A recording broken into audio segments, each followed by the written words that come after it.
Alright, in this video we're going to talk about a few other pieces that we need to know for assemblies. If I were to look at this little part that I have right now, and let's say I want to change the material of it, what I can do is either within the body or say it's a component, I can right click that component and select a new physical material here. This brings up our physical material library.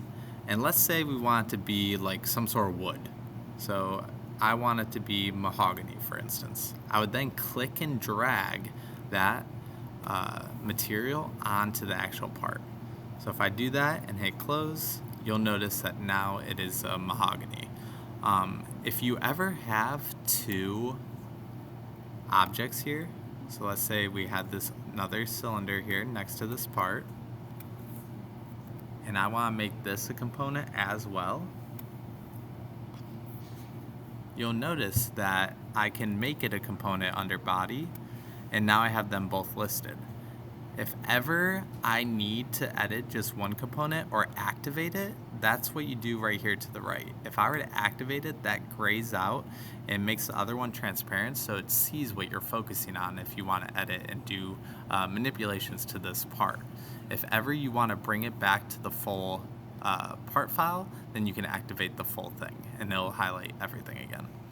So let's go ahead and delete that one because I don't want that piece anymore. Sometimes you have to delete the component and the body, but we have just this as our little part, and I could go ahead and save.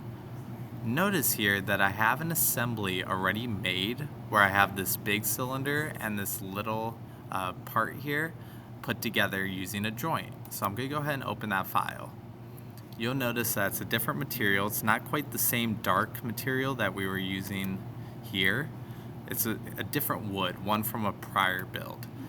And the thing that indicates to you on the screen that this is an old build and not your newest updated version are these yellow exclamation points. So these are letting you know that there is a new version available. If we want this to update based on things we've done on other parts, I can click this and it will update this to the new material that I had previously selected.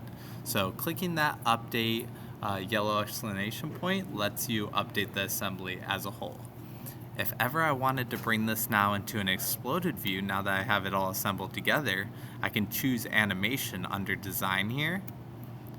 And notice that this is an old one that I have from before. So if I wanted a new one, I can have it reset to what it was. And I'm going to transform the components, which is very similar to tweak components in Inventor. And I can click the part, and then I would just drag it along the axes that I want this to explode at, or just move and separate at. I can bring my trail line visibility there and hit OK. And now you'll notice it's exploded in the way it would be assembled together. So that's exploded views, update assembly, and materials for you in this video, so hope that helps.